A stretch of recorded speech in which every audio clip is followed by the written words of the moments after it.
I'm sitting here with another young lady who has a testimony about marijuana, how it's affected her boyfriend. We're not going to give her name or give any of that identity out. He is harassing her, and she is scared. So describe how your boyfriend was before he started using marijuana. Well, in the beginning, he was someone that held down a job. He was a general manager, went to church. He has 2 kids. I thought that he seemed responsible from what I could tell when we were together in the beginning.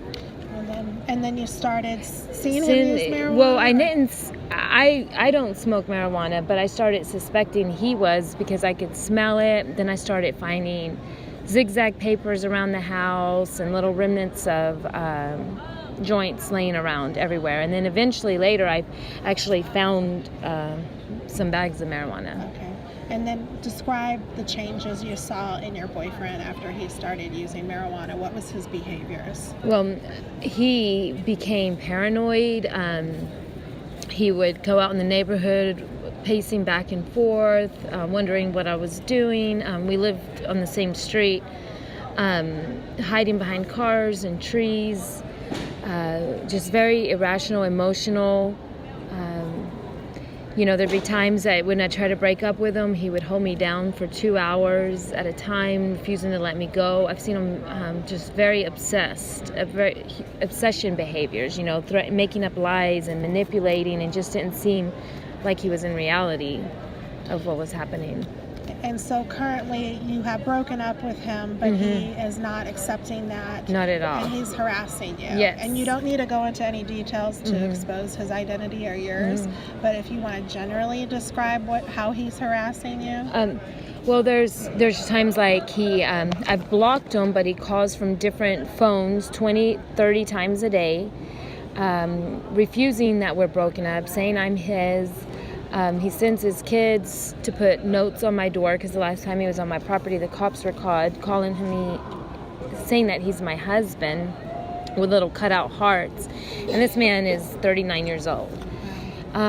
He has made numerous attempts since he's blocked through emails, making stories up of being in the hospital, to cutting himself. Then he said, made up a story. Then his pet died. He tried to send me pictures of him burying his pet, so I'd feel guilty to call him, and just continues to put gifts on my door and order pizzas to my house and send food and put banners in my yard. Are you scared of him? Yes, I am. God will protect me.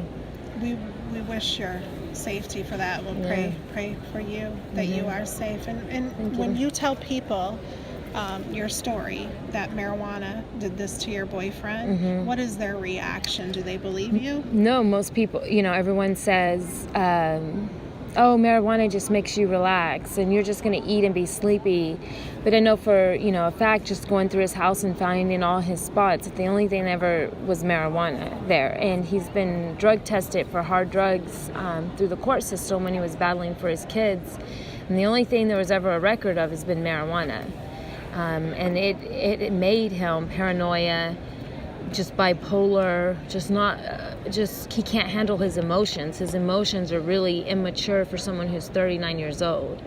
And when you walked up to our booth and you saw the risks of what can happen if you start using marijuana, and I showed you low potency marijuana, increased chronic psychosis by 5-fold, bipolar disorder, increased risk by 2.7-fold, almost 3, increased suicide, irrational paranoia, and you were like, yes, that's what my boyfriend does. And then this is low potency marijuana. What we have available now is really high potency. So you obviously don't support any legalization of marijuana. No, I don't. I do not.